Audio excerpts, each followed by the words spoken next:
దేవునికి స్తోత్రం. Hallelujah. Praise the lord.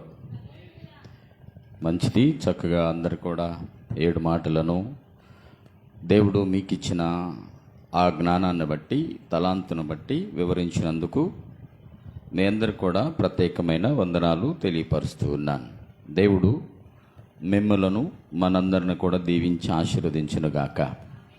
ఇంకా వాక్యాన్ని ప్రకటించడానికి దేవుడు లోతైన జ్ఞానాన్ని దయచేయునుగాక. ఆమేన్. ప్రియులారా, మరి మీరందరూ కూడా 7 మాటల్ని ఎవరికి అనిపించిన రీతిలో, ఎవరికి దేవుడు ఏ జ్ఞానం ఇస్తే ఆ జ్ఞానంతో మరి దేవుణ్ణి మహింపరిచారు. నిజమే, ఈరోజు ప్రపంచమంతా దుఃఖ దినములో ఉన్నది. అవునా కాదా? ప్రపంచమంతా దుఃఖ దినంలో ఉంది. అమ్మ నువ్వు సరిగ్గా కూర్చో, అటో ఇటో కూర్చో. 14 మేడని పెరట్లని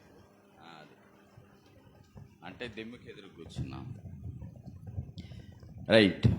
ప్రియులారా, ఏంటంట ప్రపంచమంతా ఇప్పుడు ఎలా ఉంది? దుఃఖములో ఉంది కదా. దుఃఖంలోనే ఉంది. జాగ్రత్తగా వినాలి. నేనైతే లేను. ప్రపంచమంతా ఉండొచ్చేమో కానీ నేను లేను. ఎందుకు నేను లేను అంటే, మీరు అనుకోవచ్చు మా పాస్టర్ గారు మరీ రెట్టమతం, మా పాస్టర్ గారికి ఏదో ఒకటి మాట్లాడాలి కాబట్టి మాట్లాడతాడంటే, నేను లేఖనానుసారంగా మాట్లాడతాను. దేవునికి స్తోత్రం. లేఖనానుసారంగానే మాట్లాడాలి. అర్థమవుతుందా? లేఖనం ఏం చెబితే అది చేయాలి.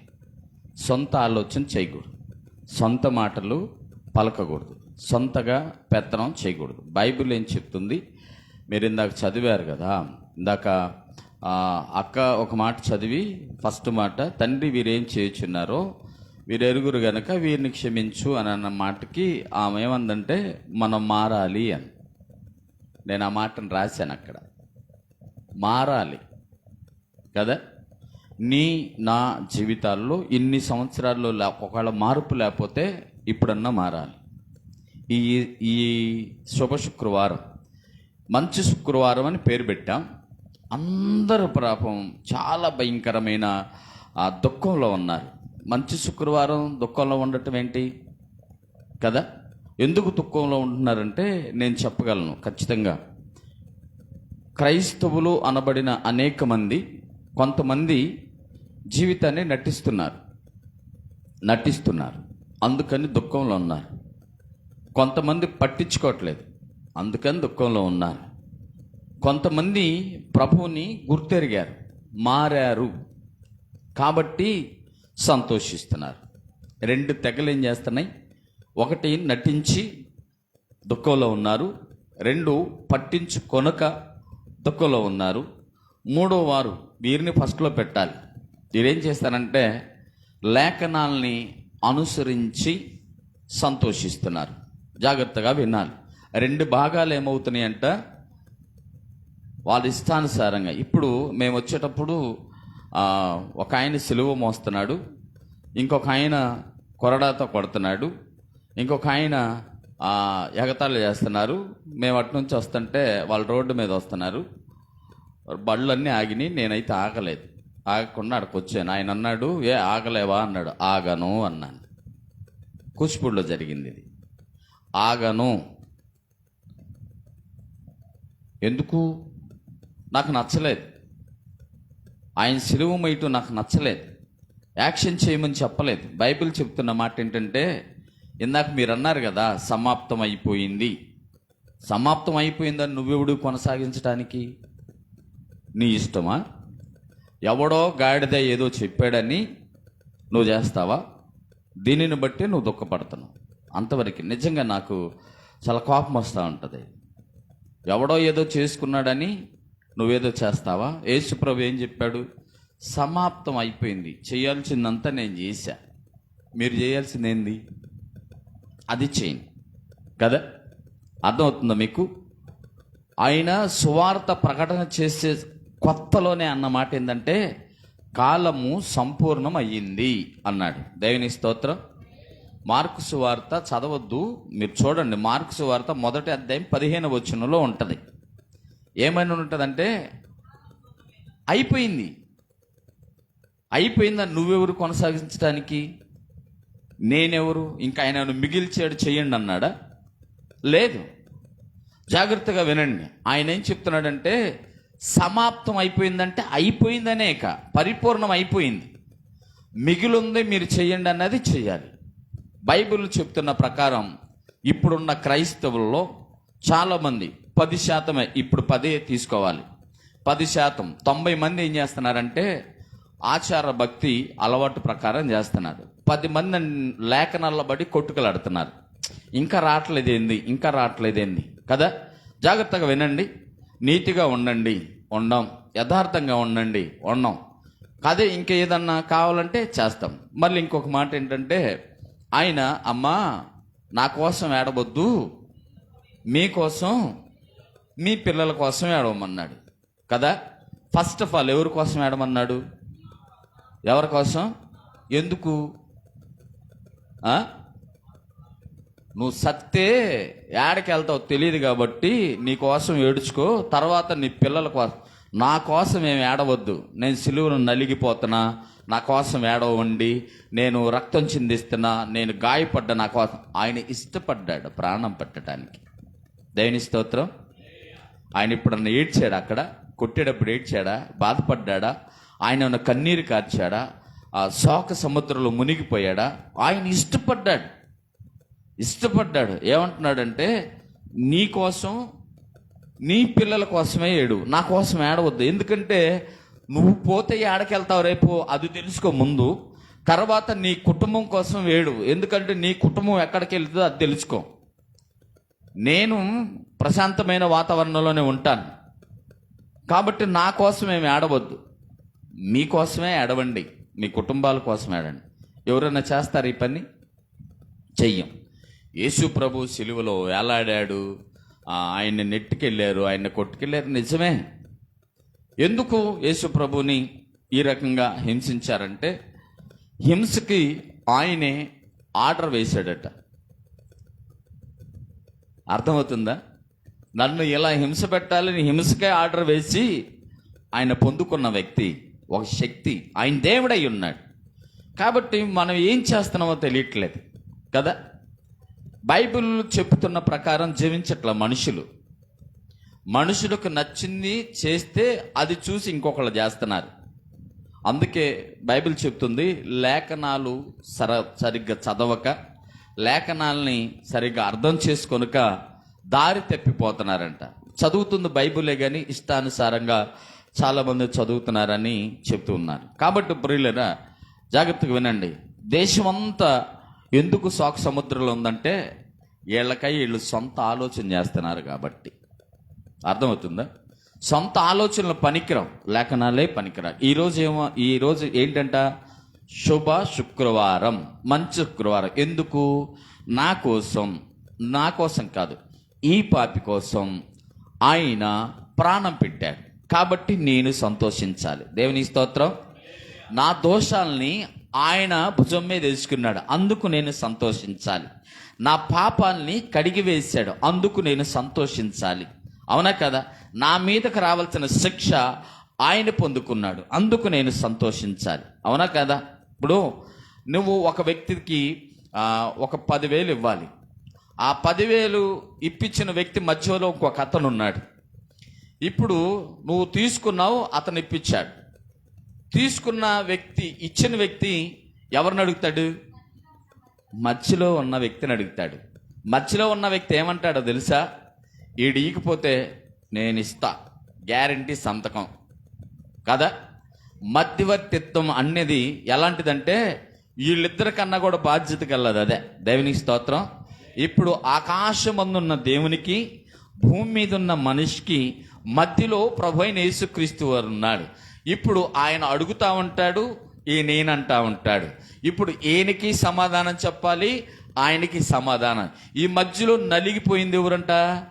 మధ్యవర్తి అయిన ప్రభువైన యేసుక్రీస్తు తన్ను తాను నలుపుకోవటానికి ఇష్టపడ్డాడు కాబట్టి సంతకం పెట్టాడు అక్కడ అగ్రిమెంట్లో. దేవుని స్తోత్రం. హల్లెలూయా. జాగ్రత్త ప్రియులరా, ఆయన నీ బాకీ చెల్లించేశాడు. అయినా నువ్వు ఇంకా దాన్ని పట్టుకొని ఎలాడుతూ ఉంటే నీకు చెప్పాడు, నీ బాకీ నేను తీర్చేశాను, నీ దగ్గర లేవన్నావు కదా, దాన్ని బట్టి నేనేం చేశానంటే తీర్చేశాను, నువ్వు ఇయ్యాల్సిన అవసరం లేదు అన్నాడు. ఇయ్యాల్సిన అవసరం లేదన్న తర్వాత నువ్వు ఎలా ఉండాలి? నిశ్చింతగా ఉండాలి కదా. నిశ్చింతగా ఉండాలా వద్దా? నిశ్చింతగా ఉండకుండా ఆ బాకీని జ్ఞాపకం చేసుకుంటా, నేను ఆయనకు 10,000 ఇవ్వాలి, ఆయన ఏమన్నా అనుకుంటాడేమో, ఆయన ఏమన్నా అంటాడేమో, ఆయన ఎప్పుడన్నా అడుగుతాడేమో, ఆయన ఎప్పుడన్నా ఏమన్నా చేస్తాడేమో అంటే నీ అవివేకమా కాదా? ఏమండి, లేఖనాలని ధ్యానం చేయండి చక్కగా. నిజంగా నేను చెప్తున్నాను, నాకు మందిరం నిండా ఒక 10,000 మంది జనాల కన్నా వాక్యం వినేవాళ్ళు మీరు ఎంతమంది ఉంటే అంతమంది కావాలి. దేవుని స్తోత్రం. వాక్యం వినేవాళ్ళు కావాలి. నిజం చెప్తున్నా, నేను చాలా ఖచ్చితంగా చెప్పాలనేది నా ఉద్దేశం. రాజీ పడొద్దు వాక్యం దగ్గర, ఏదేదో మాట్లాడొద్దు, ఏదేదో తెలుసుకోమాకండి మీరు కూడా. నిజంగా నేను చెప్తున్నాను, మందిరం నిండా 10,000 మంది 10 లక్షల మంది కాదు, కానీ మాట వినేవాళ్ళు కొంతమంది కావాలి. ఆ మాట వినేవాళ్ళు నువ్వు ఉన్నావు ఇట్లా పరీక్షించుకోండి. మీరు పరీక్షించుకొని నేనున్నానంటే దేవుడు నిన్ను బలపరచును గాక. ఆమేన్. అవునా కదా?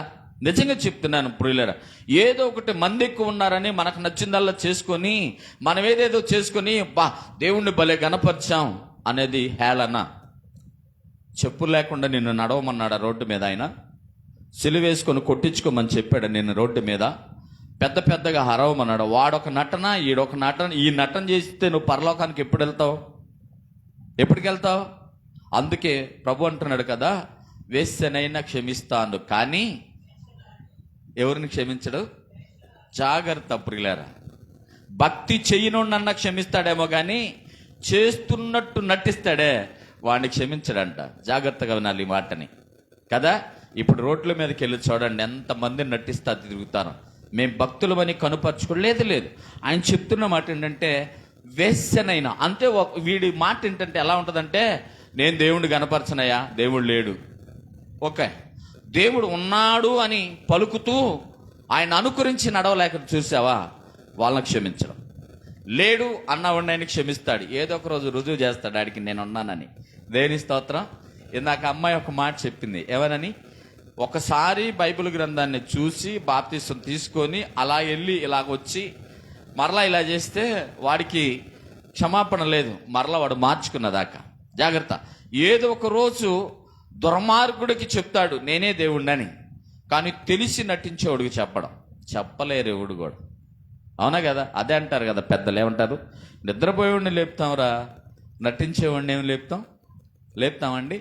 లేపలేం. జాగ్రత్తగా గమనించాలి. ఈ విషయాలన్నీ కూడా ఎందుకు ఇంత సునాయాసంగా సులువుగా చెప్తున్నానంటే, ప్రపంచం అంతా ఉండాల్సింది ఆనంద సమయంలో, ప్రపంచం అంతా ఉండాల్సింది ఆనంద సమయంలో, సంతోషంలో, హ్యాపీగా ఉండాలి. ఈరోజు ఎందుకు ఉండాలంటే, నా అప్పు తీర్చినోడు, నా పాపముని క్షమించినోడు, నా దోషమును పారదోల్చినవాడు, నా దోషమును కరిగినవాడు, ఆయన నా కొరకు బలైపోయాడు.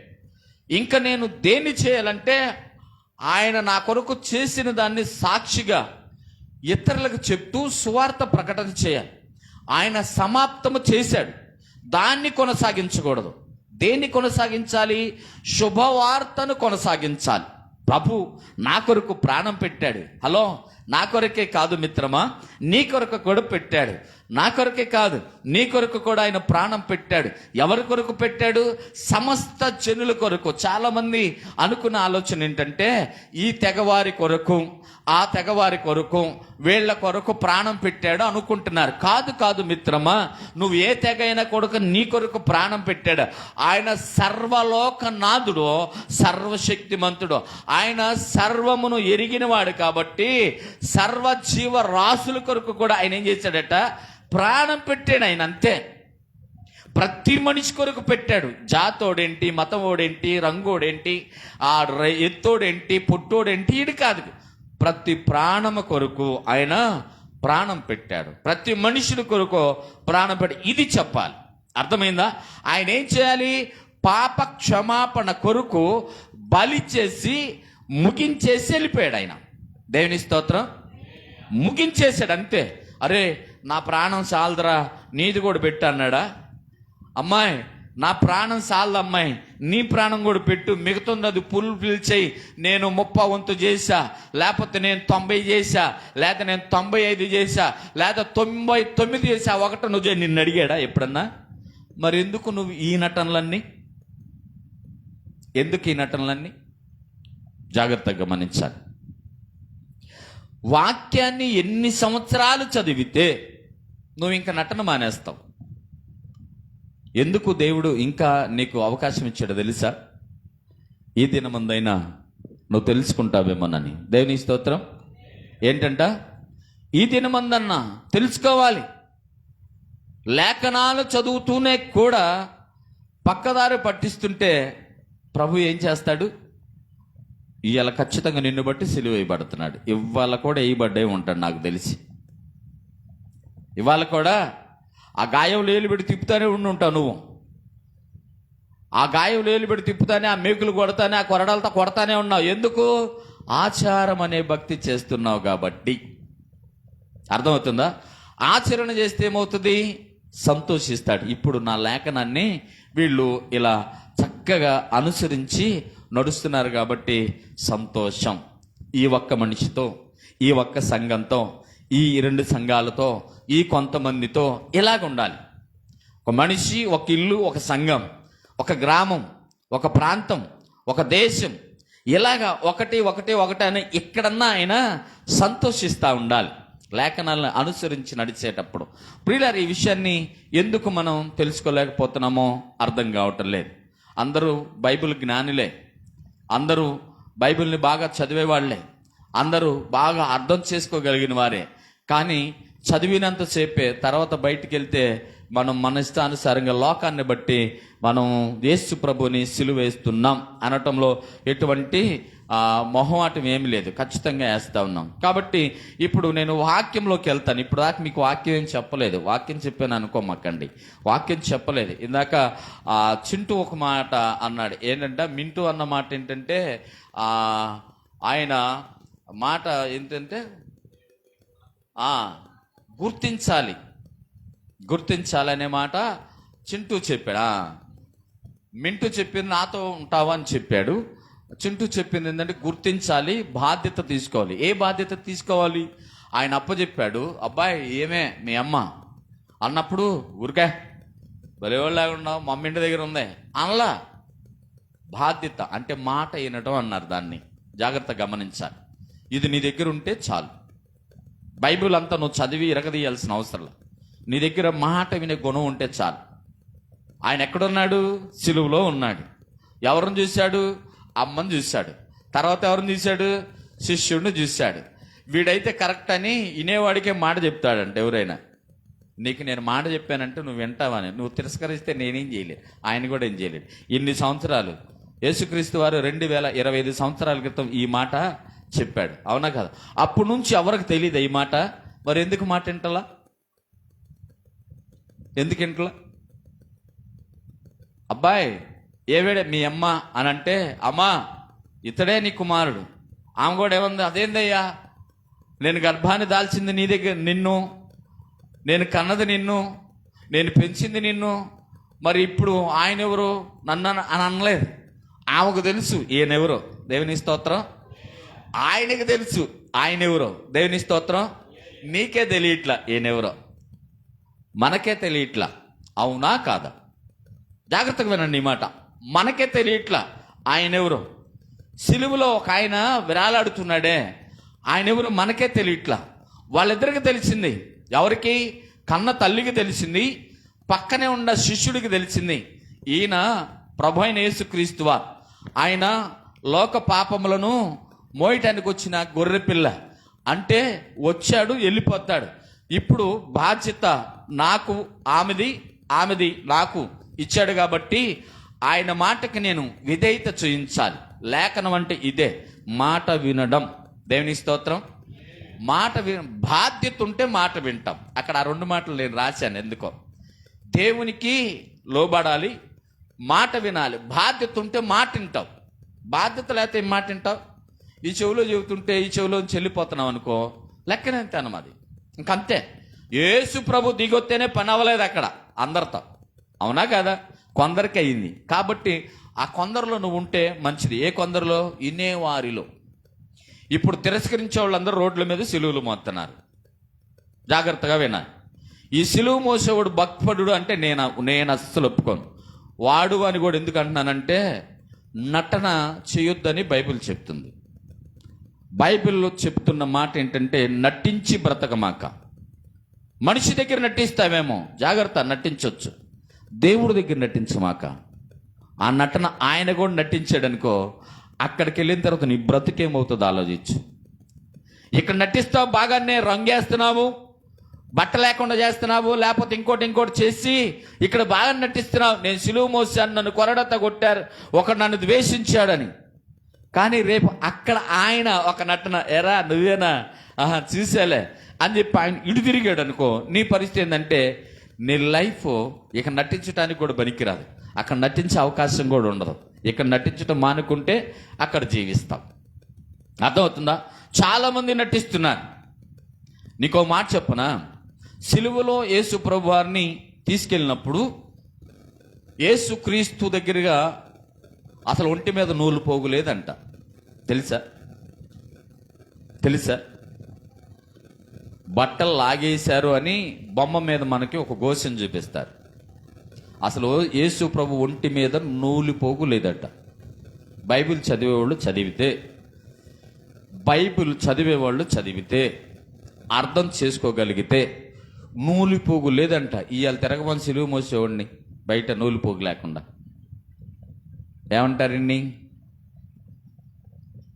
చెప్పాలి. యేసు ప్రభువు ఒంటి మీద నూలిపోగు లేదు, నూలిపోగు కూడా లేదంట. మనకు బొమ్మలు ఏమైనా ఉంటుంది, ఇంతవరకు గోసిలా కట్టి కదా, బాడీ అంతా మామూలుగా ఉండటది బొమ్మ. ఆయన యేసుక్రీస్తు కాదు. బొమ్మని స్తుతించేవాడు కూడా బొమ్మలోడే. ఒక మాటలో చెప్పాలంటే బొమ్మని ఇంట్లో పెట్టుకొని గనపరిచేవాడు కూడా బొమ్మలోడే. యేసు ప్రభు బొమ్మ అని ఇంట్లో పెడతాడే, వాడు కూడా పాపే. వాక్యమే దేవుడు. దేవుని స్తోత్రం. ఏముంది? వాక్యమే దేవుడు. నీ భారము యెహోవా మీద మోపుము. అదే వాక్యం. వాక్యమే దేవుడు, మరొకటి లేదు. అర్థమవుతుందా? కాబట్టి ఇది ఆలోచన చేయండి ప్రియులారా. ఏ మాటకు ఆ మాటని మనం క్షుణ్ణంగా పరిశీలిస్తే దేవుని వాక్యం చాలా జీవము కలిగినది, ఇంపుగా ఉంటుంది, ఆనందంగా ఉంటుంది, కఠినంగా ఉంటుంది, బాధ పెట్టిద్ది, బాధలో నుంచి పైకి లాక్కొస్తుంది. దేవుని స్తోత్రం. ఎట్లాగంట? అన్నీ అంతే. మొదట నల్లగొట్టినట్టు అయింది. ఆయన అంటున్నాడు, నువ్వు నల్లగొట్టబడ అవసరం లేదు, నేను నల్లగొట్టబడ్డా. నేను మధ్యవర్తి, నువ్వు అవసరం లేదు, నేను ఆల్రెడీ చేశాను. కాలము సంపూర్ణం అయిపోయింది. అర్థమవుతుందా? దేవుని రాజ్యం సమీపంగా ఉంది. అందరూ మారు మనసు పొంది శుభవార్తని నమ్మండి అన్నాడు. మార్కు 1:15 ఇదే చెప్పింది. యేసుక్రీస్తు వారు సువార్త ప్రకటించే కొత్తలో మొదటి మాటలు ఇవన్నీ. జాగ్రత్తగా వినగలిగితే ఇలా చేసుకుంటా వెళ్ళాలి. అంటే ఆయన సంపూర్ణం చేసేసాడు. సంపూర్ణం చేసేదాన్ని నీ క్రియల ద్వారా, నీ వికృతమైన శాస్త్రాల ద్వారా ఏం చేస్తున్నావు తెలుసా? అసంపూర్ణం చేస్తున్నావు. అర్థమవుతుందా మీకు? అది నేను ముగిచ్చానన్నానుగా మళ్ళీ ఏం చేస్తున్నావు అంటే దాన్ని పాడు చేయటమే కదా వెళ్ళి. అవునా కదా? ఏమండి, నేను అది పూర్తి చేసేసానని చెప్పాను, మరలా నువ్వు వెళ్ళి ఇది అట్ట చేసావు అనుకో, బాగుండదాన్ని చెడగొడతామేగా. మరి నీకు ఈ విషయం తెలియట్లేదా క్రైస్తవుడా? జాగ్రత్త క్రైస్తవురాలా, వినండి ప్రియ దేవుని సంగమా. క్రైస్తవులం అనే పేరున్నవాడు ఏం చేయాలంటే బాధ్యత తీసుకోవాలి, మాట వినాలి. అర్థమవుతుందా? మాట వింటే ఏమవుతుంది? అప్పుడు సిలువలో రెండో మాట పలికాడే, నాతో పాటు నువ్వు పరదేశంలోకి వస్తావు అబ్బాయి అని కదా. మాట వింటే వస్తుంది, అవునా కదా? కొంతమంది ఒక దొంగ పక్కన ఉన్నారు, కొంతమంది ఇంకొక దొంగ పక్కన ఉన్నారు. న్యాయం అదే అక్కడ. అర్థమవుతుందా? ఇద్దరు అంటే కొంతమంది ఏమో దుర్మార్గంగా ఉన్నారు, కొంతమందికి ఏమో న్యాయంగా ఉన్నారు. కాబట్టి అక్కడ వారిని కూడా సూచిస్తున్నాడు. మాట వింటే ఏమవుతుందంటే పరదేశి నీదే. గట్టిగా చెప్పొచ్చుగా, హల్లెలూయా. మాట వింటే ఏంటంట, పరదేశి నీదే. ఆలస్యం లేదు అన్నాడు ఆయన. ఆలస్యం లేదు, చూద్దాంలేబ్బా, నాన్న అడగాలే, అమ్మని అడగాలే, ఇంకొక మాట చెప్పి చూద్దాం, నా ప్రయత్నం నేను చేస్తా అన్నాడా? లేదు. నేను సర్వలోక అధికారిని, రాజ్యము నాది, సృష్టికర్తను నేను, అక్కడ రాజును నేను, సింహాసనము నాది, నా సింహాసనం పక్కనే నీకు ఓ సింహాసనం వేస్తా పో అన్నాడంట. దేవుని స్తోత్రం. ఇది జరిగేది మాట వినడం అంటే. అర్థమవుతుందా? కాబట్టి నువ్వేం చేస్తావో చెప్పు. ఇక నుంచన్నా ఏం చేస్తావు చెప్పు. ఈ పండగ ఏం పండగ ఇది? అసలు ఈస్టర్ పండగ, అది తర్వాత మనం సమాధుల పండగ అన్నాం. దాని గురించి కూడా రేపు వివరించుకుందాంలే, కానీ ఇది చూద్దాం ఇప్పుడు. ఏం పండగ? గుడ్ ఫ్రైడే, శుభ శుక్రవారం. ఎంజాయ్. ఎందుకు? నేను ఎంజాయ్ చేస్తాను. ఎందుకు చేయాలి? నా పాపమును ఆయన కొట్టివేశాడు, నా పాపమును ఆయన క్షమించేశాడు, నా మీదకి రావాల్సిన దోషము, పాపము, శాపము అన్నీ తీసివేశాడు. కాబట్టి నేనేం చేయాలా? ఎంజాయ్. నా బాకీ ఆయన తీర్చేశాడు.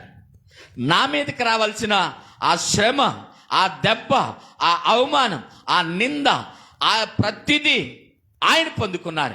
ఇప్పుడు నేను ఏమీ చేయాల్సిన అవసరం లేదు. నా భారము నా తండ్రి మోసాడు. అర్థమవుతుందా మీకు? ఇప్పుడు నేనేం చేయాలి? మంచి శుక్రవారాన్ని ఎంజాయ్ చేయాలి. అయితే ఎంజాయ్ చేసే నీవెలా ఎంజాయ్ చేయాలంటే, సువార్త ప్రకటనను బట్టి ఆ దేవుణ్ణి గణపరుచుకుంటూ, ఆ దేవుణ్ణి మహింపరుచుకుంటూ, అలనాడు కుంటివాణ్ణి లేచి పోరా అంటే గంతులేసుకుంటా యేసయ్యకు స్తోత్రం, యేసయ్యకు స్తోత్రం అంటే లేడే, అలా వెళ్ళాలి. నీ కుంటితనాన్ని బాగు చేసినందుకు చప్పట్లు పడదాం ఒకసారి గట్టిగా. ఏంటంట? నీ కుంటితనాన్ని తీసివేశాడు, నీ గుడ్డితనాన్ని తీసివేశాడు, నీలో ఉన్న ప్రతి దోషమును తీసేశాడు కాబట్టి, ప్రతి అవిటితనాన్ని తీసేశాడు కాబట్టి నువ్వు గంతులేయాలి. సమాజ మందిరంలోకి వెళ్ళి గంతులేయాలి, ఆనందపడాలి. అవునా కాదా? గుడ్డోడికి కళ్ళు వచ్చిన ఏం చేస్తాడు? అస్సలు మొత్తం చూస్తాడు. మాట రానోడికి మాట వచ్చింది, ఏంది పరిస్థితి? దాచుకున్నాయని బలుగుతాడు. మరి కాళ్ళు వచ్చిన కుంటి కాళ్ళోడు కాళ్ళు వచ్చిన పరిస్థితి ఏంటి? అస్సలే ఆగుతాడా? గుర్రం కూడా పరిగెత్తాడు కారు దెబ్బకి. అంటే దేనిని? ఇవన్నీ చేసిన దేవుణ్ణి కనపరుస్తూ పరిగెత్తుతారు వాళ్ళు. నువ్వు కూడా జ్ఞానం కలిగినోడు అయితే నీలో ఉన్న ప్రతి ముళ్ళుని ఇరిచి ఆయన మీదకి మరణపు ముళ్ళును తెచ్చుకున్నాడే, ఆయన్ను కనపరచు. దేవుని స్తోత్రం. యేసుని సిలువేశారు. ఇప్పుడు నేను ఒక ఆలోచన చేస్తే, దేవుడు నాకు ఒక 2 నెలల క్రితం ఒక వాక్యాన్ని ఇచ్చాడు. ఆ 2 నెలల క్రితం దాచుకున్న వాక్యం, నా హృదయంలో దాచుకున్న వాక్యాన్ని ఈరోజు మీకు ఆ వాక్యాన్ని తెలియపరచాలని అనుకున్నాను. ఇప్పుడు వాక్య భాగంలోకి వెళ్దాం. యేసు దోష నిర్దోష. యేసు దోష నిర్దోషి కదా? రైట్. జాగ్రత్తగా వినాలి. వాక్యంలోకి వెళ్దాం. ఏమన్నా సచ్చుబొచ్చుంటే ఇంకేమన్నా సరి చేసుకోండి.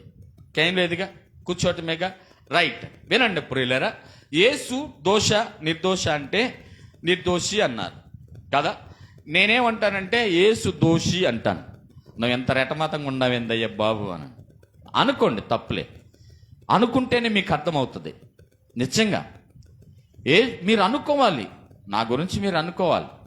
ఎందుకంటే నేను ఆ వాక్యాన్ని పరీక్షిస్తున్నాను. పరీక్షించేటప్పుడు ఆ ప్రభువు నాకు ఒక ఆలోచన ఇస్తున్నాడు. ఆ ప్రభు వాక్యాన్ని నేను 4 గోడల మధ్యలోనూ ఎవరికి చెవులోనూ చెప్పటలే. నేను మైక్లో బహిరంగంగా, లైవ్లో బహిరంగంగా చెప్పడానికి ఇష్టపడుతున్నాను. ఒకవేళ నాది పొరపాటు అనుకుంటే మీరు నన్నే క్షమించొద్దు, దేవుడే నన్ను శిక్షిస్తాడు. ఇది కన్ఫామ్, గుర్తుపెట్టుకోండి. లేదు అనుకుంటే మీరు బాధపడినా ఆయన ఆనందపడతాడు. దేవుని స్తోత్రం. హల్లెలూయా. యేసు దోషి అని నేను అంటాను, మీరు నిర్దోషి అన్నారు. మీరు దోషేనన్నారండి. రైట్, వినండి జాగ్రత్తగా ప్రియులే. ఎందుకు ఆయన దోష అయ్యాడో చెప్తాను. వాక్యంలోకి వెళ్దాం, వాక్య భాగాన్ని చదువుదాం. ద్వితీయోపదేశ కాండము 21వ అధ్యాయం. ద్వితీయోపదేశ కాండము 21వ అధ్యాయం 22వ వచనం నుంచి కొన్ని మాటలను చదివి మీకు వినిపిస్తుంది. అమ్మా, మరణ శిక్షకు తగిన పాపము ఒకడు చేయగా అతన్ని చంపి మ్రాను మీద వేలాడదీసిన ఎడల అతని శవము రాత్రి వేళ మ్రాను మీద నిలవకూడదు. వేలాడ తీయబడిన వాడు దేవునికి శాపగ్రస్తుడు కనుక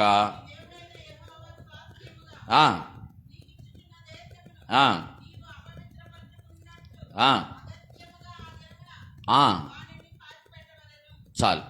పరిశుద్ధుడైన తండ్రి, జీవాధిపతి, మీ కొందనాలు, స్తోత్రాలు. మహోన్నతుడా, మహనీయుడా, నీ కొందనాలు ప్రభా. నీ చిత్తంలో, నీ ఇష్టంలో మరొకసారి ప్రభా ప్రార్థన చేస్తున్నాం. అయా, మీ సహాయార్థమై నాయన మీరు సహాయపడండి. తెలివిని, జ్ఞానమును దయచేయండి వివరించటానికి ప్రభా. అయాదిగో నా తండ్రి, తగిన జ్ఞాపక శక్తిని దయచేయండి. వినగలిగిన చెవులను, గ్రహించగలిగిన మనసును నాయన బిడ్డలకు దయచేయమని, నాయన హృదయం అనే పలకల మీద ఈ వాక్యాన్ని రాసుకొని ప్రతి వారికి కూడా మనస్సు మార్చుకొని బాధ్యతను సేకరించి నాయన పరలోకాన్ని కైవసం చేసుకోవడానికి సహాయం చేయండి. నాయన సమాప్తం అయిపోయింది అన్నదాన్ని సాగతీయటం అనవసరం. నాయన పూర్తి చేశాను అన్న తర్వాత ఇంకొంచెం ఉంది అంటాం అవివేకం, మూర్ఖత్వం. కాబట్టి నాయన ఇప్పుడు ప్రజలు అవివేకములోనూ, అమాయకత్వంలోనూ, మూర్ఖత్వంలోనూ జీవిస్తున్నారు. నాయన అమాయకత్వం అయితే క్షమించొచ్చేమో, కానీ నాయన మూర్ఖత్వాన్ని క్షమించకూడదు, క్షమించలేవు అని అనే మాటను చూస్తున్నాం. కాబట్టి ప్రతి వారిని కూడా అయా లేఖనానుసారంగా జీవించడానికి మీరు ప్రేరేపించి, నడిపించి, మమ్మల్ని బలపరిచి, భద్రపరిచి వాడుకోమని యేసు నామంలో మా మనవులు అడిగి పొందుకొని ఉన్నాం పరమ తండ్రి, ఆమేన్. ప్రియులారా, ఈ విషయాన్ని జాగ్రత్తగా గమనించాలి. ద్వితీయోపదేశ కాండములో రాయబడిన మాట ఏంటంట, ఒక్కొక్క మాట చెప్పుకుందాం. మరణ శిక్షకు తగిన పాపము ఒకడు చేయగా అతన్ని చంపి మ్రాను మీద తీసిన ఎడల్లా. చాలు ఆగుదాం, అక్కడ ఆగుదాం. ఆ పాయింట్ చూద్దాం. ఇప్పుడు ఎవరిని? మరణ శిక్షకు పాత్రుడైన వాడు. అర్థమవుతుందా? ఇప్పుడు ఈ మాటకి దీనికి సంబంధం ఏంది పాస్టర్ గారు అంటే, నేను లేఖనాలను ధ్యానం చేసినప్పుడు ఈ ద్వితీయోపదేశ కాండంలో ఉన్న 3 మాటలను తీసుకెళ్ళి కొత్త నిబంధనలో పెట్టారట.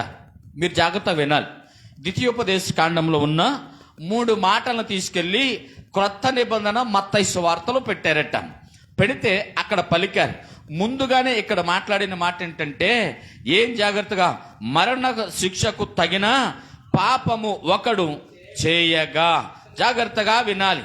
మరణ శిక్షకు తగిన పాపము ఒకడు చేయగా వాడిని ఏం చేయాలంట? అతన్ని చంపి మారు మీద ఏలాడదీయాలి. ఇది మరణ శిక్షకు పాపం. ఇప్పుడు ప్రభు అయిన యేసుక్రీస్తు వారు చేసిన పాపం ఏంటి?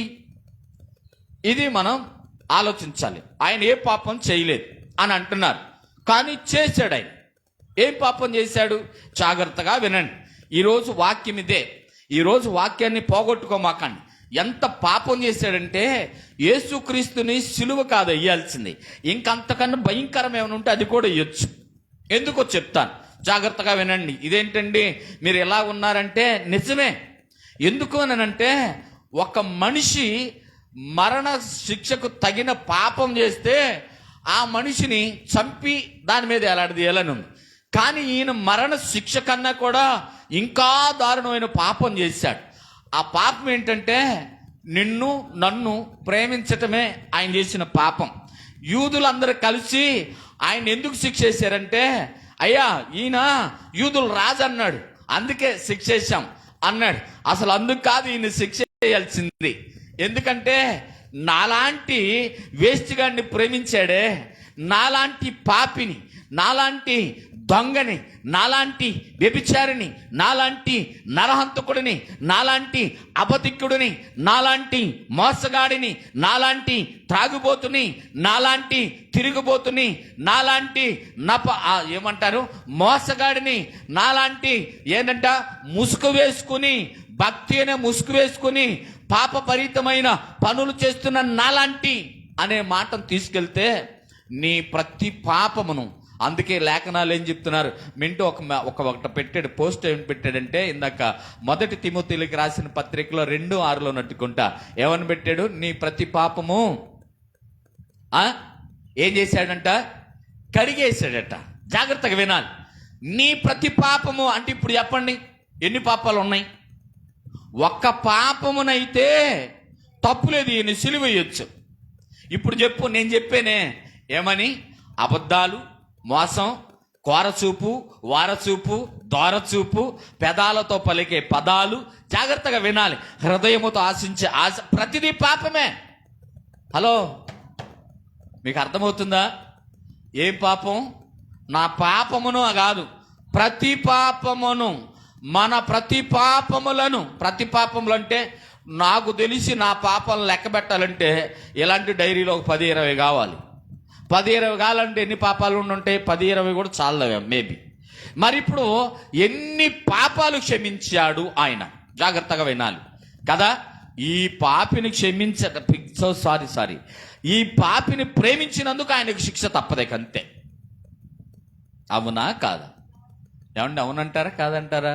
బలవంతంగా ఒప్పుకోమాకండి, బలవంతంగా ఒప్పుకోమాకండి. ఏం చేశాడు ఆయన? నన్ను ప్రేమించటమే ఆయన చేసిన పాపం. నన్ను ప్రేమించటమే ఆయన చేసిన పాపం. యూదులు చెప్పారు కదా, అయ్యా ఈయన యూదులకి రాజు అన్నాడు, ఆ రోజు మందిరాన్ని పడేస్తే 3 రోజుల్లో కడతానన్నాడు, అందుకని నేను శిక్ష చెయ్యాలా? దైవ దూషణ చేశాడు. కాదు, ఆ పలుకుతున్నాడే వాడి పాపాలను కూడా క్షమించాడు ఆయన, అందుకు ఆయనకు శిక్ష ఇయ్యాల్సిందే. దేవునికి స్తోత్రం చేద్దామా? ఏంటంట, పలుకుతున్నాడే వాడిని కూడా ఆయన క్షమించాడు. వాడికి అది తెలియలే, ఇప్పుడు సమాజానికి తెలియంది కూడా ఇదే. ఏం చేశాడు? మ్రాను మీద ఏలాడదీయటానికంటే మానవుడు యొక్క శాపాన్ని ఆయన ప్రేమించాడు, అసలు క్షమించాడు కాదు, నీ పాపాన్ని కూడా ప్రేమించాడు ఆయన. దేవుని స్తోత్రం, హల్లెలూయా. ఏంటంట, నీ పాపాన్ని ప్రేమించాడు. నిన్ను ప్రేమిస్తే అంతే కదండి, అవునా కదా? నిన్ను ప్రేమించాడంటే నీలో ఉన్న పాపాన్ని కూడా ఆయన ప్రేమించాడు. ఆ ప్రేమ ఆయన మీద వేసుకున్నాడు ఆ పాపం, అవునే కదా? ఎలాగంటే దావీదు ఒక వ్యక్తిని చంపడానికి వెళ్తున్నాడు. ఎవరి వ్యక్తి? అబీగైలు భర్త నాబాలు అని చెప్పాలి. అబీగైలు భర్త. ఇప్పుడు అబీగైలు ఎలాగొచ్చింది? అలాగొచ్చేసిందంట. వచ్చేసేసి ఆమంటుందంట, అయ్యా నా భర్త ప్రాణం కాదు అవనది, ఆడి పాపం నాదనుకో. దేవుని స్తోత్రం. ఇప్పుడు మధ్యవర్తిత్వం పాటిస్తుంది ఎవరు?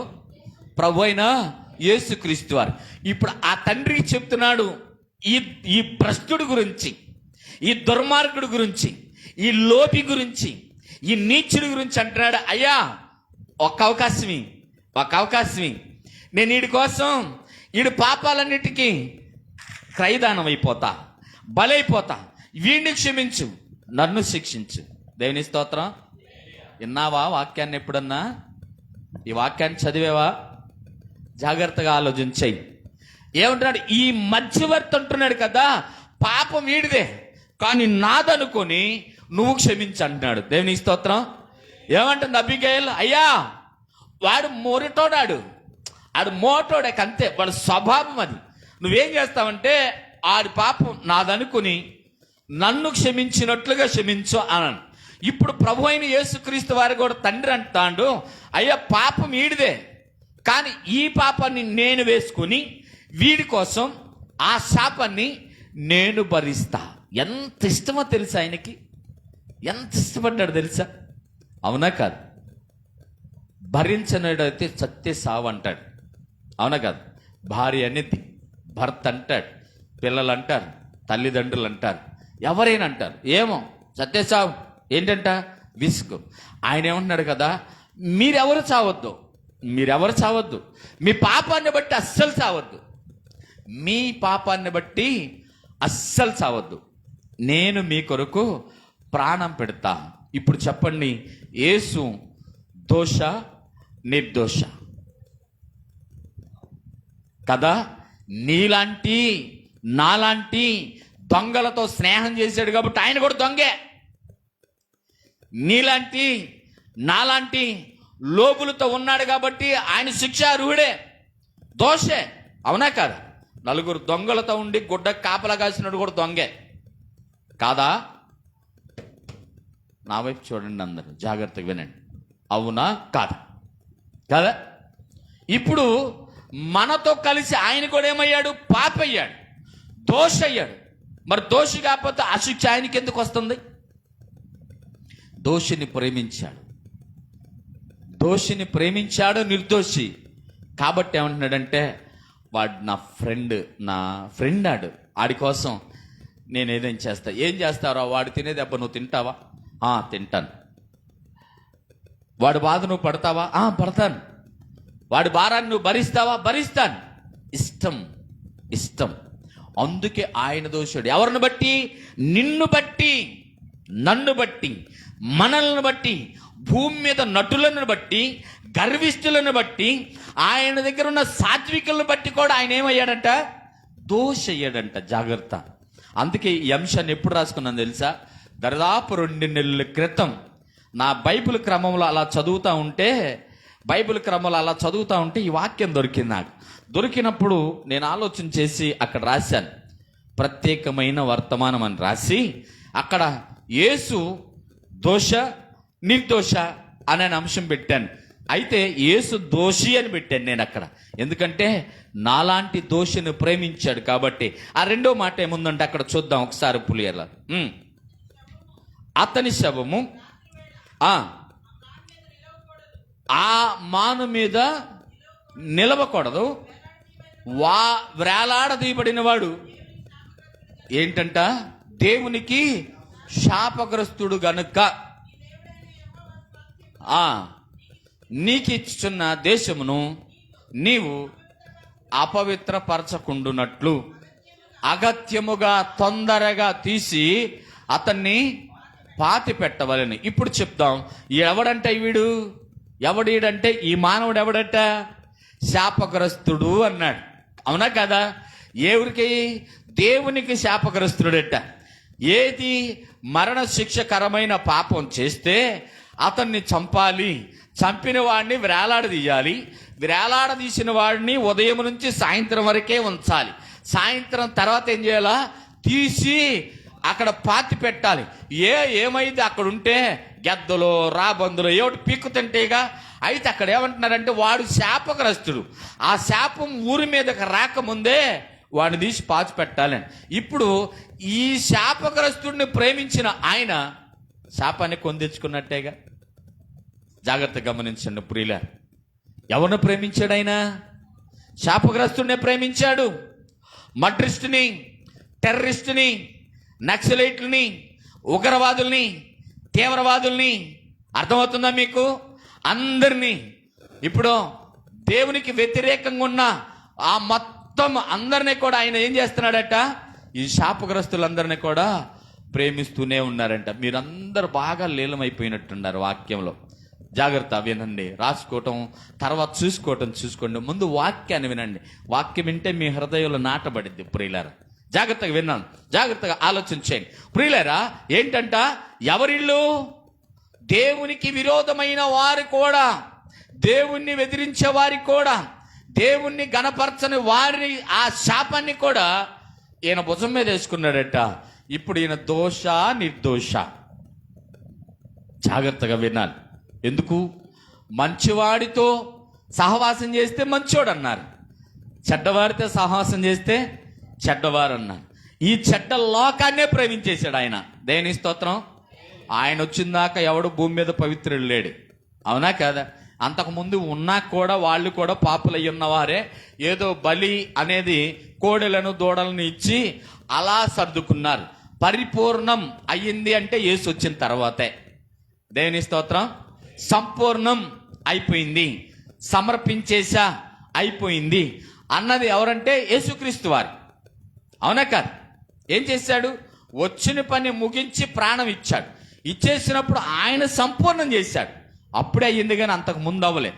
కాబట్టి ఇక్కడ రాయబడిన మాట, ప్రతి మాటని మనం ఆలకిస్తే ప్రియులారా, యేసు ఎలాంటి వాడంటే శాపగ్రస్తుని ప్రేమించాడు, శాపగ్రస్తుడు అయ్యాడు. దోషిని ప్రేమించాడు, దోషి అయ్యాడు. పాపిని ప్రేమించాడు, పాపి అయ్యాడు. అర్థమవుతుందా? దొంగలను ప్రేమించాడు, దొంగలతో సిలువేయబడ్డాడు. ఇవన్నీ కూడా మనం ఆలోచన చేయాలి. నీ ప్రతి పాపము అన్నాడు. ప్రతి పాపం అంటే నీలో చిన్నది మొదలుకొని పెద్దదాని వరకు నీకంటూ పాపం ఏమి లేకుండా అన్నిటినీ ఆయన మీద వేసుకున్నాడంట. దేవుని స్తోత్రం. అవునా కాదా? ప్రతి పాపం అన్నాడా కానీ నరహత్య ఒక్కటే నా మీదేరా అన్నాడా? చిన్న అబద్ధం చిన్నదేగా, అది వదిలే తీసేయి అన్నాడా? అనలేదు. ప్రతి పాపమును ఆయన మీద వేసుకున్నాడు, ప్రతి పాపమును కడిగాడు. యోహాను సువార్తలో కూడా ఈ మాట రాయబడి ఉంది, అవునా కాదు? ప్రతి పాపమును కూడా కడిగాడట. జాగ్రత్తగా వినాలి ఈ మాట. రండి ఇంకొక మాటని చదివించి మీకు వినిపిస్తాను. గలతీయులకు రాసిన పత్రిక 3వ అధ్యాయం 13వ వచనాన్ని చదువుదాం. ఈ జాగ్రత్తగా పరిశీలన చేసుకోండి. ఆత్మను గురించిన వాగ్దానము విశ్వాసము వలన మనకి లభించినట్లు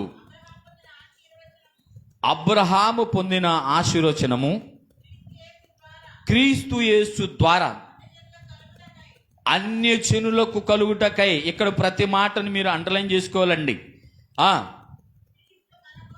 క్రీస్తు మన కోసము శాపమై మనలను ధర్మశాస్త్రము యొక్క శాపము నుండి విమోచించెను. దేవునికి స్తోత్రం. హల్లెలూయా. అక్కడ ఆగుదాం, మరలా చదువుకుందాం. ప్రియులారా, ఏం చేశాడంట? ధర్మశాస్త్రం అప్పుడు ఒక క్రమం పెట్టిందంట, కానీ ఆ ధర్మశాస్త్రాన్ని బట్టి మనిషి ఏమంటాడంట, విశ్వాస జీవితాన్ని కొనసాగించలేకపోయాడట. ధర్మశాస్త్రం అనేది రూల్. ఈ ద్వితీయోపదేశ కాండం చెప్తుంది, దేవుని చట్టం గురించి, దేవుని న్యాయం గురించి, దేవుని చట్టాన్ని ఉల్లంఘించకుండా ఉండటానికి కొన్ని రూల్స్ పెట్టేదట. అలాగే ఇక్కడ చెప్తున్న మాట ఏంటంటే, ప్రభు అయిన యేసుక్రీస్తు వారు ఏమ రాయబడింది? ఆత్మను గూర్చిన వాగ్దానము విశ్వాసము వలన మనకు లభించునట్లు విశ్వాసమును బట్టి మనకు లభించినట్లు అబ్రహాము పొందిన ఆశీర్వచనము క్రీస్తు యేసు ద్వారా అన్యజనులకు, జాగ్రత్తగా వినండి ప్రియులారా, అన్యజనులకు కలుగుట ద్వారా అన్యజనులకు కలుగుటకై ఇప్పుడు క్రీస్తు మన కొరకు శాపమై ఏమై ఉన్నాడంట? ఎందుకు నేనంది యేసు దోష నిర్దోష అంటే ఇప్పుడు ఆయన ఏమయ్యాడు? దోషి అయ్యాడంతే, అవునా కదా? మన కొరకు ఆయన ఏమయ్యాడు? శాపమైపోయాడు. ఆ శాపం ఎవరికి రావాలి? నీకు రావాలి, నాకు రావాలి, మనకు రావాలి. ప్రతి పాపమును బట్టి రావాల్సిన శాపం మనకి. నువ్వు ధర్మశాస్త్రాన్ని ఉల్లంఘిస్తున్నావు, దానికి రావాలి.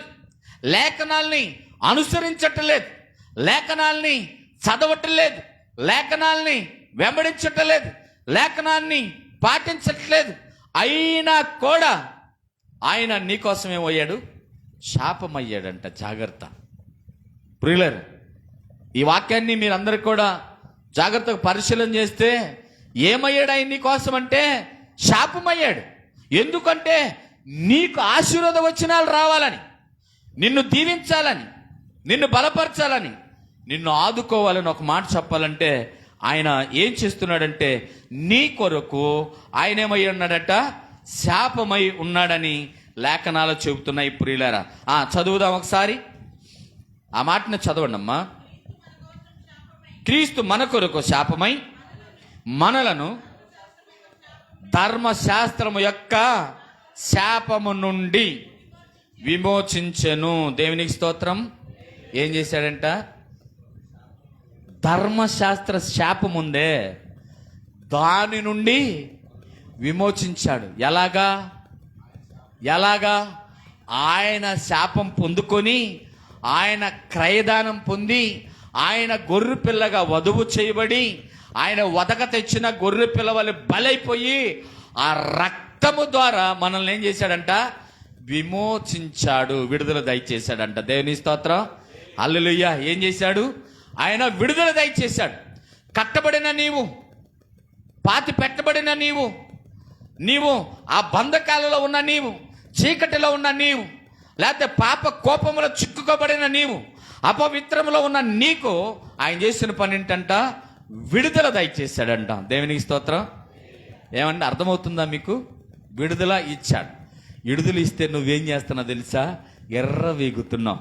నువ్వేందో క్రయదానం చేసి, నేనేందో క్రయదానం చేసి, మనమేదో నీతిమంతుల వల్లే, మన మీద అసలు ఏ శాపం లేదన్నట్టుగా బెల్లప్పు భక్తి ఇస్తున్నాం. బెల్లప్పు భక్తి ఏమి ఇవ్వకూడదు, బెల్లప్పు ఇవ్వకూడదు. ఇవ్వచ్చా భక్తి? నువ్వు ఎంత తగ్గించుకుంటే అంత మంచిది. అర్థమవుతుందా? జాగ్రత్త ప్రియులే. ఎవరో చూడాలని చేయొద్దు భక్తి, ఎవరో చేశారని చేయొద్దు భక్తి. నీ దేవుడు నీకేం చెప్తే అది చేయాలి. ఇది లేఖన నెరవేర్పు. అర్థమవుతుందా? ఏం చేశాడు ఆయన? ఏమండి?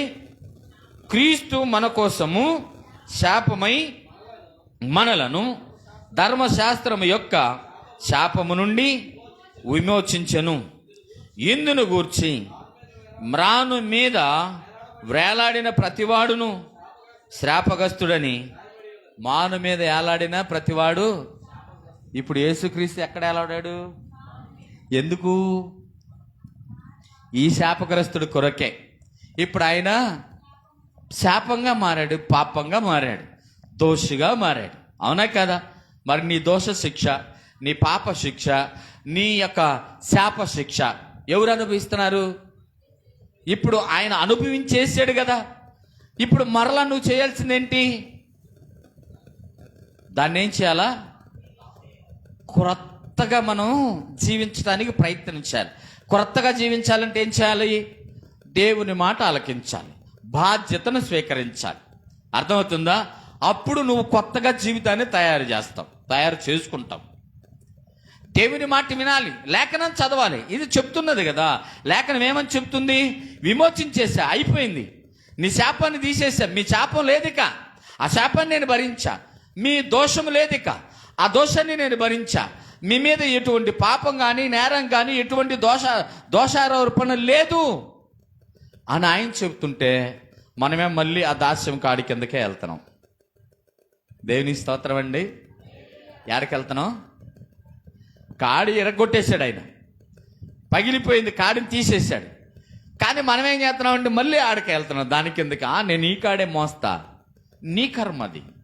నేను మళ్ళా చెప్తున్నాను, నటించటానికి భూమి మీద నీకు ఒకవేళ సమయం ఉండి నటిస్తే నటించొచ్చేమో, కానీ రేపు నటించాలి ఆయన దగ్గరికి వెళ్ళని అనుకుంటే అసంభవం. ఆయన కూడా నటిస్తాడు, ముఖం అటు తిప్పుకొని చూసి చూడనట్టుగా. ఇలాగన్నాడు అనుకో, నువ్వేడుంటావో తెలుసా? ఇక అప్పుడు నటన ఉండదు, ఇక జీవం ఏముంటుంది? ఏ జీవం? అగ్ని ఆరదు, పురుగు సావదు, కేకేయటానికి స్వరం మాత్రం వినపడిద్ది, కానీ మిగతాదంతా ఏమవుతూ ఉంటుందంట? కాలి బూడిదవుతూ ఉంటుందంట. దేవుని స్తోత్రం. జాగ్రత్త, తగ్గించుకో. ఏం తగ్గించుకోవాలి? నటించటం తగ్గించుకో. నిజభక్తిని మొదలుపెట్టు, నిజ జీవితాన్ని మొదలుపెట్టు, వాక్యాన్ని అర్థం చేసుకో, వాక్యానుసారంగా జీవించు, వాక్యాన్ని వెంబడించు. వాక్యమై ఉన్న దేవుణ్ణి మీరు వెంబడించాలి, వాక్యమై ఉన్న దేవుడు మాట ఆలకించాలి. ఆయన చెప్తున్నాడు, సమాప్తం అయిపోయింది, ఇక అంతే, దీన్ని ఎవడో కొనసాగించలేడు. ఇక తండ్రి ఇష్టపడ్డాడు, కొడుకు త్యాగం చేశాడు. నీకేమైంది? నాకేమైంది? మనకేమైంది? మనమే ఒప్పుకోవట్లా, వాళ్ళు చేసేసినా కూడా. అవునా కదా? మనమే ఒప్పుకోవట్లా. మరలా ఇదేంటంట సైక్లింగ్ జరిగినట్లుగా మళ్ళా అక్కడికే వస్తున్నాం. ప్రతి సంవత్సరం ఇదే గోల. ఎన్ని సంవత్సరాలు యేసుప్రభు చచ్చిపోయాడు, యేసుప్రభు చచ్చిపోయాడు, యేసుప్రభు చచ్చిపోయాడు, ఎన్ని సంవత్సరాలు చెప్తావు? యేసుప్రభు నిన్ను బ్రతికించాడని చెప్పవా? యేసుప్రభు నీ పాపాన్ని క్షమించాడని నూతనమైన జీవితాన్ని ప్రారంభించవా?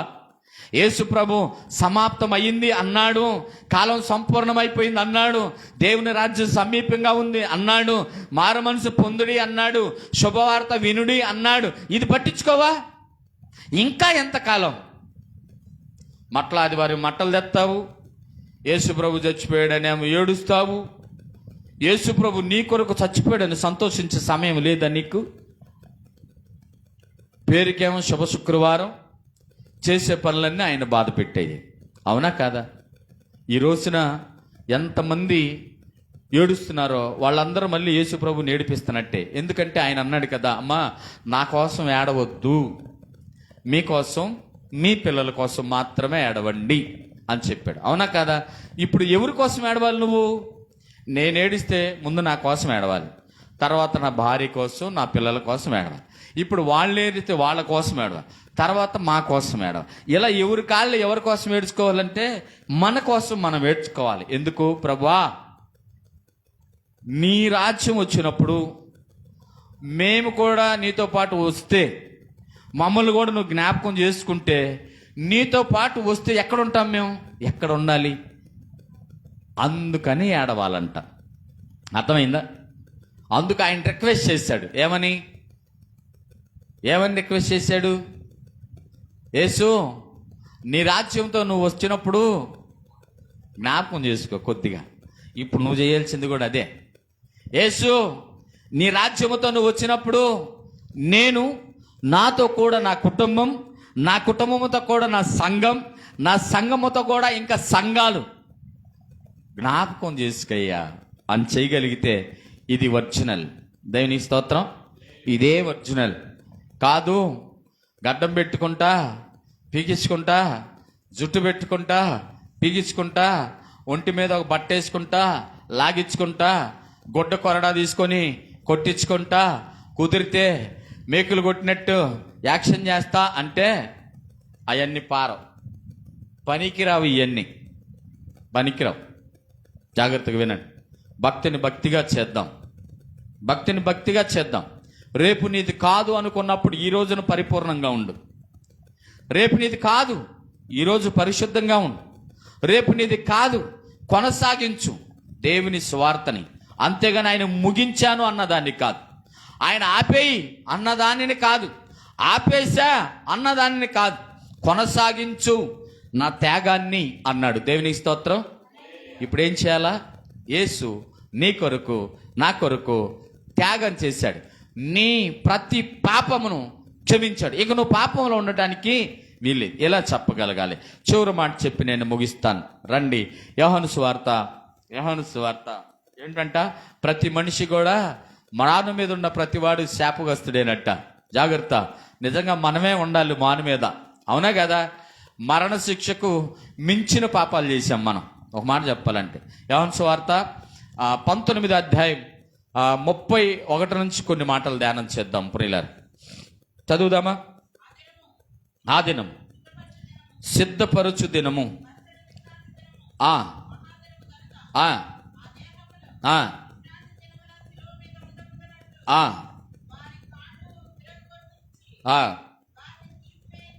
వారిని తీసివేయించమని యూదులు పిలాతుని అడిగిరి.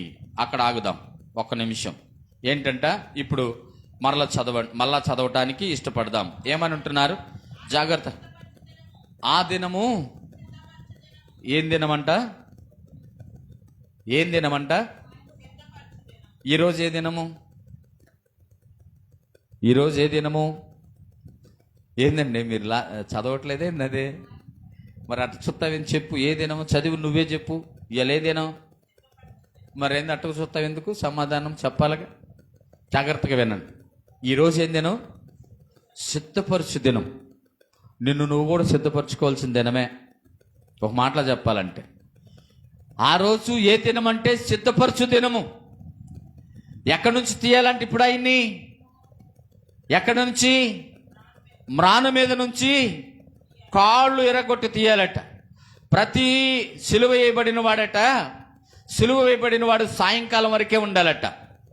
సాయంకాలం తర్వాత ఉండడానికి వీల్లేదు, ఆ దేశానికే శాపమంట. అయితే ఇక్కడ జాగ్రత్తగా వినండి, ఈ సిలువ మరణం ఎందుకు వచ్చిందంటే భయంకరమైన నేరాలు చేసిన వాళ్ళకి వస్తుంది, భయంకరమైన నేరస్తుడికి వచ్చిందట ఈ సిలువ మరణం. జాగ్రత్తగా వినాలి. సిలువ మరణం ఎవరికి వేస్తారు? సాదా సీదా నేరాలు చేసిన వాళ్ళకి వేయరు, భయంకరమైన క్రూరమైన నేరాలు చేసే వాళ్ళకి వేస్తారు. ఇప్పుడు యేసు ప్రభు చేసిన పెద్ద నేరం ఏంటంటే క్రూరమైన మనల్ని ప్రేమించటమే, భయంకరమైన మనల్ని ప్రేమించటమే కదా. అపహాస్యం చేసే మనల్ని ప్రేమించడం ఆయన చేసిన భయంకరమైన నేరం. ఆ నేరాన్ని బట్టి ఆయన్ని సిలువ మీద వేలాడదీశారు. అయితే సిలువ మీద ఏ మనిషి అయినా సిలువ వేస్తే 6 రోజులు బతుకుతారట. సిలువ మీద ఏ మనిషి అయినా మినిమం 6 రోజులు బ్రతుకుతారట. 6 రోజుల తర్వాతే చచ్చిపోతాడట. అయితే యేసుక్రీస్తు వారు 6 గంటలకు చచ్చిపోయాడట. 6 గంటలకు చచ్చిపోయాడంట. సిలువ వేసిన కాడ నుంచి 6 గంటలకు చచ్చిపోతే ఆశ్చర్యం అంట వాళ్ళందరికీ కూడా. దేవుని స్తోత్రం, హల్లెలూయా. ఎందుకో తెలుసా?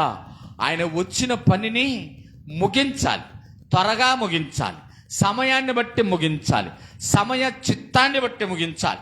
కాబట్టే ఆయన, మీరు అంటున్నారు ఇందాక ఒక మాట అన్నాడు, ఏం చదివారు మీరు? ఆయన బిగ్గరగా కేక వేసి ఆత్మను అప్పగించుకున్నాడు. దేవుని స్తోత్రం. ఎవడైనా ఆయన్ని చంపజాలడా? ఎవరైనా ఆయన చంపుతారా? ఆయనకై ఆయనే పట్టించుకున్నాడు, ఆయనకై ఆయనే అప్పగించుకున్నాడు, ఆయనకై ఆయనే కొట్టించుకున్నాడు, ఆయనకై ఆయనే ఉమ్మేయించుకున్నాడు, ఆయనకై ఆయనే అపహసింప చేసుకున్నాడు, ఆయనకై ఆయనే ఒంటి మీద వస్త్రాలు లాగించుకున్నాడు, ఆయనకై ఆయనే శిలువ మీద నీ నా మన ప్రతి పాప శాపమును మోసాడు, ఆయనకై ఆయనే సూదంటి రాళ్ళల్లో ఎండలో చెప్పులు లేకుండా నడిచాడు, ఆయనకై ఆయనే హేళన చేయబడ్డాడు, ఆయనకై ఆయనే సిలువ ఎక్కబడ్డాడు, ఆయనకై ఆయనే అక్కడ మేకులు కొట్టించుకొని ఆయనకై ఆయనే తన ప్రాణమును తండ్రికి అప్పగించుకున్నాడు. దేవునికి స్తోత్రం, హల్లెలూయా. ఎవరు చేసింది ఇది? ఎవరు చేసింది? ఆయనకై ఆయనే దోషయ్యాడు. దేవునికి స్తోత్రం, హల్లెలూయా. ఎవరిని బట్టి అంటే ప్రేమించిన మనల్ని బట్టి. అర్థమవుతుందా? ప్రేమించిన మనల్ని బట్టి ఆయనకై ఆయనే దోషయ్యాడు. కాబట్టి ఆయనకై ఆయనే ప్రాణాన్ని అర్పించుకున్నాడు. అయితే అక్కడ జరిగిన సంఘటన చదివి నేను ముగిస్తాను. చూద్దాం ఒకసారి, చదవండి అమ్మా. సైనికులలో ఒకడు, కాబట్టి సైనికులు వచ్చి ఆయనతో కూడా సిలువ వేయబడిన మొదటి వాని కాళ్ళను 2 వాని కాళ్ళను విరగొట్టిరి.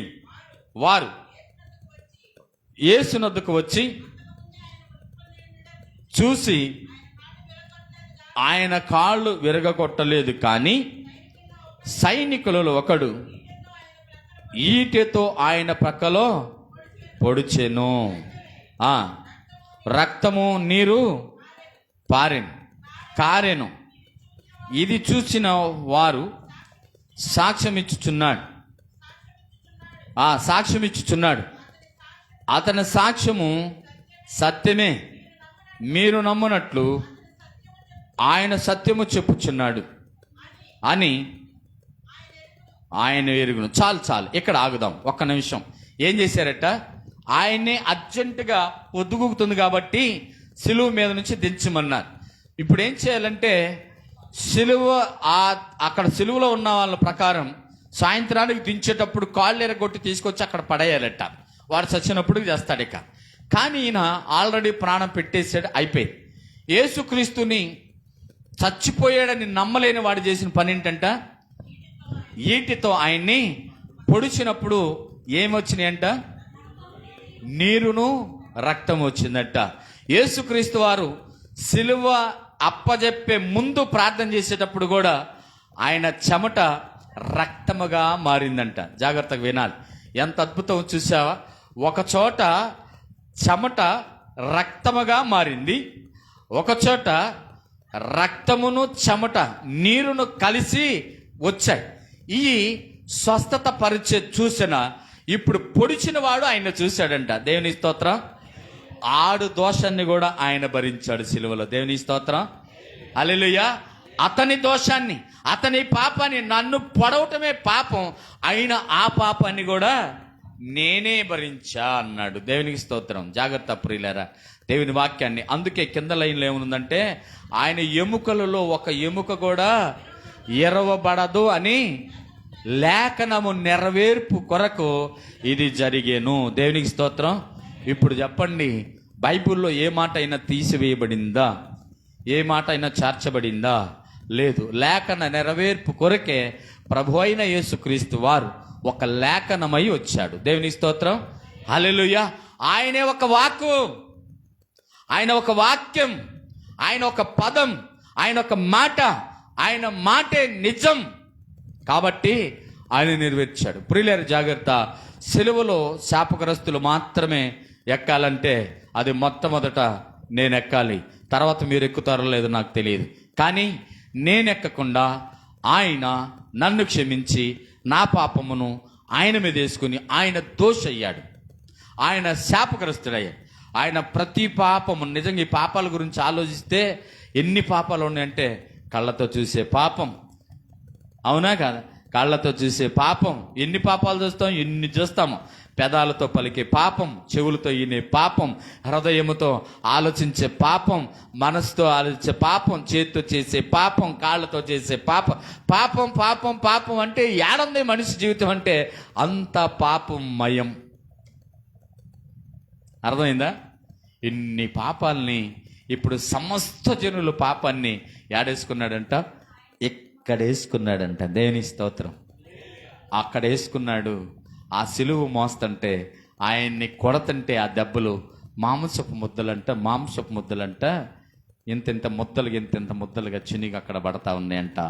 అయినా సరే ఆయన పనిని ముగించటానికి ఆయన ప్రశాంతంగా పని చేశాడంట. నిజంగానే సిలువ శ్రమ పడేటప్పుడు ప్రభు ఏడవలేదు. ఇందాక పాస్టర్ గారు చెప్పినట్లుగా ఆయన సంతోషంగా అనుభవించడానికి వచ్చాడు. అది కాకపోతే ఆయన చేసిన ప్రార్థనలో లోతైన ప్రార్థనలు ఉంటాయి. నీ చిత్తమైతే ఈ గిన్నె నా యొద్ద నుంచి తొలగించు, అయినా నీ చిత్తమైతే అన్నాడు. దేవుని స్తోత్రం. భరించటానికి మానవుడిగా వచ్చిన దేవుడే మరలా ప్రార్థన చేస్తున్నాడు. తండ్రి ఇష్టపడ్డాడు, కొడుకు ఆమోదించాడు, పరిశుద్ధాత్మ దేవుడు సహకారిగా ఉన్నాడు. దేవుని స్తోత్రం. హల్లెలూయా. ఎట్లాగా? తండ్రి ఇష్టపడ్డాడు, అవునా కాదు? కొడుకు ఆమోదించాడు, పరిశుద్ధాత్మ దేవుడు సహకరించాడు. కాబట్టే లోక పాపములను మోసుకెళ్ళే గొర్రెపిల్ల నీ కొరకు నా కొరకు ఏమైందంట? వధించబడింది. ఆ పాపమే, ఆ పాపం నుంచి మనల్ని విడదీయడానికి ఏ రక్తము సరిపోదు. అది ప్రభు అయిన యేసుక్రీస్తు రక్తం. అది పవిత్రమైనది, నిష్కళంకమైన రక్తము, శ్రేష్టమైన రక్తము, పవిత్రమైన రక్తము. ఆ రక్తము మన ప్రతి పాపములు క్షమించి మనల్ని చీకటి నుంచి వెలుగులోకి నడిపించాను. ఆ వెలుగు వాక్యమయ్యున్న దేవుడు. ఆయనలో నిన్ను నన్ను దాచుకోవటానికే ఆయన నిన్ను నన్ను ప్రేమించాడు కాబట్టి అంత త్యాగం చేశాడు. ఈ రోజు నుంచి నువ్వు చేయాల్సిన పని ఏంటంటే, ఆయన చేసింది చేసేవని కాదు, కానీ ఆయన ఏం చేయమన్నాడో అది చేయగలిగితే నువ్వు ఇంకా ఆయన పనిని సక్సెస్ఫుల్గా జరిగించినట్టు. అర్థమైందా? ఆయన చేసింది చేయటం కాదు, ఆయన చేసింది ఏంటి? అవమానించబడటం అవన్నీ నువ్వు చేయాల్సిన అవసరం లేదు. ఆయన చేసేసాడు, అయిపోయింది, ఇక లేదు. నువ్వు చేయాల్సింది ఏంటంటే సర్వ సృష్టికి సువార్తను ప్రకటన చేయటం, సాక్షులుగా నిలబడటం. అర్థమైందా? ఇది చేయమని లేఖనాలు చెబుతున్నాయి. నీకు ఆలోచన ఉంటే ఇక నన్ను మారి నీ ఉద్దేశాన్ని మార్చుకొని ఆయన సాక్షిగా నిలబడతావని నేను ఆశిస్తున్నాను, ఆయన కూడా ఆశిస్తున్నాను. లైవ్లో వింటున్న వారు, అక్కడ కూర్చున్నవారు, లేకపోతే శబ్దాంతరాల ద్వారా వింటున్న ప్రతి వారికి కూడా చేయాల్సిన పని ఏంటంటే, ఇక ఆయన చేసింది కాదు చేయాల్సింది, ఆయన నీకు ఇచ్చింది చేయమని ప్రభు పేరిట మనం చేస్తూ ఈ కొద్ది మాటలు దేవుడు మన వెనికిడిలో దీవించి మనల్ని మార్చును గాక. ఆమెన్. ప్రార్థనలో ఉందాం. పరిశుద్ధుడైన తండ్రి, మహనీయుడ మహోన్నతుడ, మీకు వందనాలు ప్రభా. నీ చిత్తంలో, నీ ఇష్టంలో నన్ను మమ్మల్ని జ్ఞాపకం చేసుకొని మా జీవితాల్లో మరొకసారి ప్రభా సిలువ ధ్యానాన్ని చేయడానికి, సిలువలో మీరు చేసిన త్యాగాన్ని జ్ఞాపకం చేసుకోవడానికి నాయన మీరు అంటూ ఉన్నారు కదా, ఇది మీరు చేసినప్పుడల్లా నన్ను జ్ఞాపకం చేసుకోండి. నాయన ఇదిగో నా తండ్రి మరొకసారి జ్ఞాపకం చేసుకొని మేము ఎలా ఉండకూడదో ఎలా ఉండాలో తెలుసుకోవడానికి మరొక అవకాశం ఇచ్చినందుకు వందనాలు ప్రభా. ఇదిగో నా తండ్రి, నువ్వు పూర్తి చేసిన దాన్ని కాకుండా నువ్వు మిగిల్చిన పని చేయడానికి మాకు తగిన జ్ఞానమును, జ్ఞాపక శక్తిని, ఓర్పుని, సహనాన్ని, సమయోచితమైన సహాయాన్ని దయచేయమని యేసునామమున అడుగుచున్నాము తండ్రి. ఆమేన్.